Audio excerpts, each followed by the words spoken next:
Maging ang India, kakampi raw ng Pilipinas sa pagprotekta sa ating karapatan sa West Philippine Sea. Inanunsyo ng kanilang ambassador ang buong suporta ng India sa pagtataguyod ng Pilipinas sa ating karapatan sa West Philippine Sea. Inalmahan din ng ambassador ang anyay mga panggigipit sa Pilipinas sa mga katubigang nasa loob ng Exclusive Economic Zone o EEZ.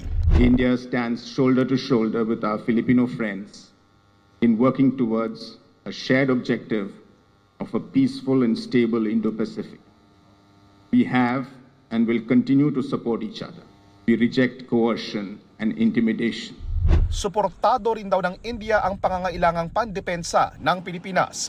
Kabilang diyan ang pag-procure ng Pilipinas ng BrahMos cruise missiles para mapalakas ang arsenal ng Armed Forces of the Philippines na ayon mismo sa Indian ambassador ay nalalapit na ang delivery. Well, we're working towards the earliest possible arrival. I don't have a timeline at this moment, but it's going to be soon. Handa rin daw tumulong sa maritime defense capability ng Pilipinas ang INS Kadmat, isa sa pinakamalaki at pinaka-advanced na anti-submarine warfare corvette ng Indian Navy na dumaong sa Maynila nitong Disyembre. Kung may joint patrol operations ang Philippine Navy at ibang bansa, handa rin daw lumahok o makiisa ang India.